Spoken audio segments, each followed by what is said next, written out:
صرف ایک دن، بس ایک دن کا عمل اور تمہاری زندگی بدل جائے گی۔ سوچو ذرا، ایک رات، صرف ایک رات کی تنہائی،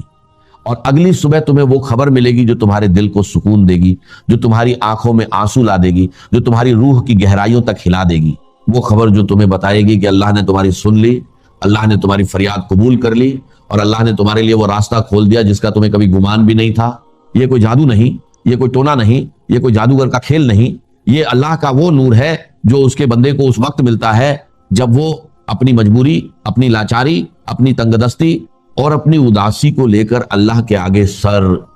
سجا ہوتا ہے۔ میں نے زندگی میں بہت سارے وظیفے دیکھے ہیں، بہت سارے عمل دیکھے ہیں، بہت سی دعائیں سنی ہیں، لیکن اتنا تیز، اتنا مؤثر اور اتنا آسان عمل میں نے اپنی آنکھوں سے نہیں دیکھا۔ اور اس عمل کی خوبی یہ ہے کہ یہ نہ کسی مالی پیشگی کا محتاج ہے، نہ کسی بڑے عالم کی اجازت کا، نہ کسی مخصوص جگہ کا، نہ کسی مہنگی چیز کا۔ بس ایک کھرا دل، بس ایک مجبور روح، بس ایک آنسو بھری آنکھ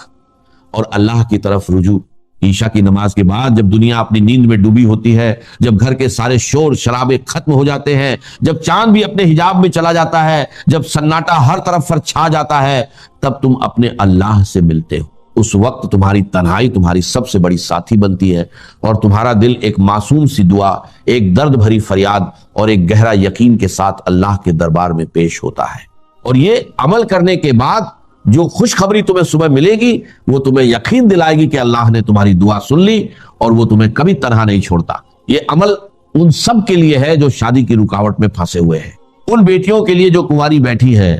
جن کے پاس جہیز کا سامان نہیں، جن کے باپ کے ہاتھ خالی ہیں، جن کی ماں فکر میں رات کو جاگتی ہے اور دن میں بے چین رہتی ہے، ان بیٹیوں کے لیے جن کا رشتہ لوگ اس لیے ٹھکرا رہے ہیں کہ ان کے پاس دولت نہیں، زمین نہیں، گھر نہیں، کوئی کاروبار نہیں، ان بیٹیوں کے لیے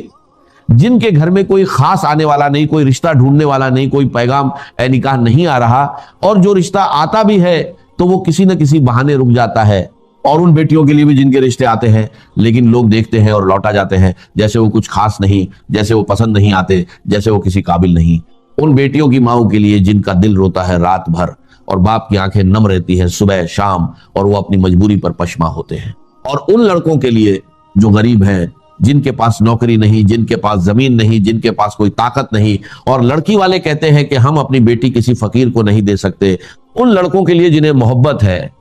لیکن وہ محبت اظہار نہیں کر سکتے کیونکہ سماج، ماں باپ اور رواج ان پر بوجھ بن گئے ہیں، ایک بوجھ جو انہیں دبا کر رکھ دیتا ہے۔ اور ان والدین کے لیے جو اپنی بیٹی کو یوں ہی دیکھتے ہیں اور کہتے ہیں کہ ہمیں تو کوئی جبرائیل امین جیسا داماد چاہیے یا کوئی وزیر اعلیٰ ہی ملے، لیکن وہ خود اپنی مجبوری کو نہیں دیکھتے۔ ان سب کے لیے جو شادی کے مسائل میں الجھے ہوئے ہیں، جو اپنی تکلیف کو چھپا کر مسکرا رہے ہیں، جو رات کو تکیے پر سر رکھ کر آنسو بہاتے ہیں، یہ وظیفہ ایک تیر ہے جو اللہ کی طرف سے آتا ہے اور ہر رکاوٹ کو چیرتا ہوا تمہارے دل تک پہنچتا ہے۔ اور یہ عمل صرف ایک دن کا ہے، ہاں صرف ایک دن۔ تم عشاء کی نماز پڑھو، اس نماز کے بعد جب تم اللہ کے ساتھ خاص بات کر رہے ہوتے ہو، پھر 2 رکعت نفل حاجت کی نیت سے پڑھو۔ نفل میں سورہ فاتحہ کے بعد 3 مرتبہ سورہ اخلاص پڑھو۔ قل هو اللہ احد اللہ الصمد لم یلد ولم یولد ولم یکن لہ کفوا احد۔ پہلی رکعت میں 3 مرتبہ، دوسری رکعت میں 3 مرتبہ، پھر رکوع سجدہ اور سلام پھیرو، اور سلام کے بعد اسی جگہ بیٹھے، اسی سجدہ، اسی خشوع میں کسی سے بات نہیں کرنی، کسی سے کلام نہیں کرنی، کسی کا شور نہیں سننا، صرف تم اور تمہارا رب۔ پھر درود ابراہیمی 11 مرتبہ پڑھو، وہ درود جو ہماری نماز میں ہے، جو ہمیں اللہ سے جوڑتا ہے، اور پھر یا لطیف کو 100 مرتبہ زبان پر لاؤ، دل کو اسی میں مشغول رکھو،